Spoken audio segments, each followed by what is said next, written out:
लाडकी बहीण योजनेवरून आता नव्या वादाला तोंड फुटलंय। अपात्र लाडक्या बहिणींचे पैसे सरकार परत घेणार अशी माहिती महिला आणि बालविकास मंत्री आदिती तटकर यांनी दिली आहे। जुलैपासून दिलेल्या हप्त्यांचे पैसे सरकार परत घेणार आहे। सर्व लाडक्या बहिणींच्या पात्र अपात्रतेची सध्या छाननी सुरू असल्याचं त्यांनी म्हटलंय। तर बहिणींचे पैसे परत घेणार नसून ज्या स्वतःहून अर्ज करतील त्यांचेच पैसे परत घेणार असल्याचं हसन मुश्रीफ यांनी म्हटलंय।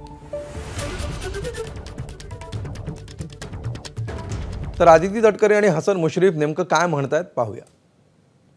आत्ता जसं 4-4.5 हजार बहिणी पुढे आलेल्या आहेत आणि त्या स्वतःहून शासनाला ते रिटर्न करत आहेत, तशाच पद्धतीनं ज्यांनी चुकीच्या पद्धतीनं घेतलेले आहेत त्यांना त्या संदर्भामध्ये एकदा तो डेटा आम्हाला जसा मिळत जाईल त्यांना त्या संदर्भातली माहिती दिली जाईल आणि राज्य शासनाच्या तिजोरीमध्ये तो त्या पद्धतीनं जमा केला जाईल। त्या ज्यामध्ये ज्या अटी होत्या त्याचीच फक्त अंमलबजावणी केली जाईल, परंतु जे ह्यातून अपात्र ठरतील त्याचे पैसे काही परत मागितले जाणार नाहीत। आता स्वतःहून महिला म्हणतात किंवा हे आम्ही ह्यात बसत नाही, हे घ्या पैसे।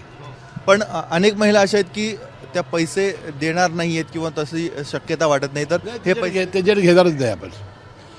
जे अपात्र ठरल्या त्या महिलांच्याकडनं वसुली केली जाणार नाही। तर यावर अजित पवारांनी काय प्रतिक्रिया दिली आहे पाहूया। माझी तुम्हाला दुसरी एक विनंती आहे, वेगवेगळी चर्चा होती ज्याचा उल्लेख मगाशी मला वाटतं दिलीपरावांनी केला।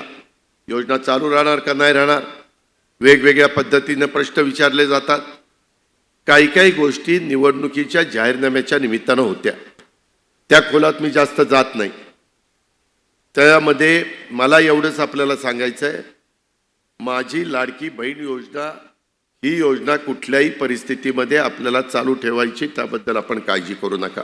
परंतु परवाच 3,700 कोटीचा चेक हा महिला बालविकासला दिलेला आहे। 26 तारखेच्या आत या महिलांना त्यांच्या डीबीटीला पैसे येतील। एबीपी माझा, उघडा डोळे बघा नीट।